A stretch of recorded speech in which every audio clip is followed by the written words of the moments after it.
So it's time to dish, and there's no one better to show us how to do it than Chef Lidia Bastianich. She's the author of 8 cookbooks, including 5 that accompanied her wonderful Italian cooking series on public television. Lydia is also one of the nation's most successful restaurateurs. She's owner and co-owner of 4 acclaimed restaurants here in New York: Lydia, Becco, Esca, and Del Posto, plus 2 more in Pittsburgh and Kansas City, also Italy, right here in New York. And Lydia, we are so pleased and excited to welcome you. Thank you. Buongiorno, my Buongiorno. pleasure. What have you brought for us? Well, I brought family favorites.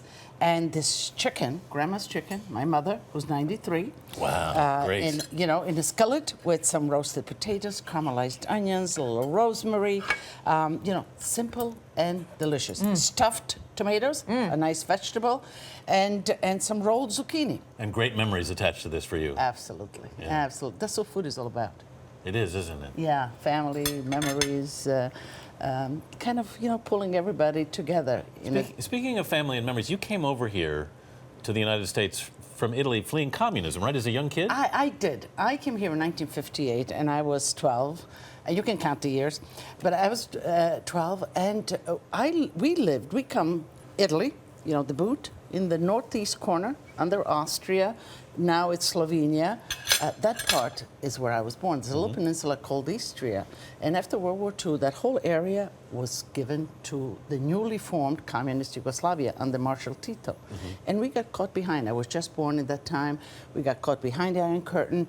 And of course, we were ethnic Italians, so we couldn't speak Italian. We couldn't practice our religion or anything. So when I was about 9, 10, my parents decided, I had a brother who's a little older, that we needed to go back to freedom, back to Italy where we belonged.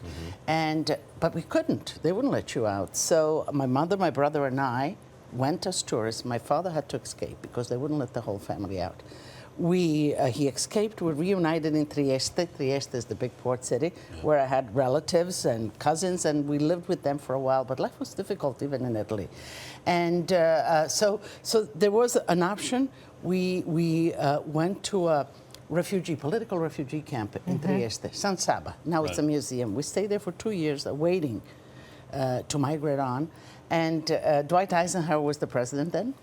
And even the United States were not taking any immigrants, but he made a special provision for people fleeing communism. And we were one of the first immigrants, and ever so grateful. How proud was it then for you to, not too many years later, found your first restaurant in Queens? Well, I always say I'm the perfect American success story. I came here, and we came here, we didn't have any relatives.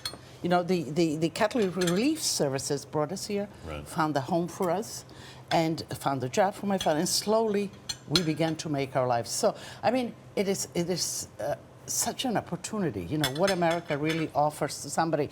We loved it, we came with enthusiasm, and the opportunity then, not too much later, in '71, to open my first restaurant. How much of that life story do you think feeds into your cooking? Oh, all of it. It's about, this kind. First of all, the culture. I must say that, I think my passion for food came out of, I left my grandmother behind, in Yugoslavia. And I didn't say goodbye because kids weren't told what parents decided to do. So I always felt that longing, it's like unfinished business. And food carried me back and forth to my grandmother because that's the food that she cooked, her flavors. But that's what food is all about. It's about our history, who we are, the flavor of our roots. And till this day, when I cook, I bring my grandmother, I bring my culture, I bring Italy to my new home and culture, America. How did you feel when you opened your first restaurant here? That must have felt like a huge achievement. I felt so great, but we were really scared. My husband, then I got married. My husband was in the business, sort of. He was in the front of the house. I loved cooking. And we opened in Forest Hills, a nine-table restaurant. So, we could seat 26 people, I think. We were very afraid, but we were small.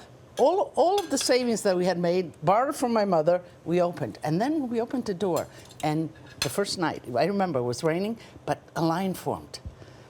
What a relief. That felt like the most perfect thing that could ever be. We could pay off all the mortgages that slowly begin to think of paying off. And look what's happened. Yeah. We would love for you to sign our dish. Oh, Thank you, love Lydia. to. Such an honor. Thank An you. honor to have you, sincerely. Thank you. Chef Lidia Bastianich, thanks so much. For more on Lidia Bastianich and the dish, head to our website at cbsnews.com/CBS This Morning. Grazie. Grazie.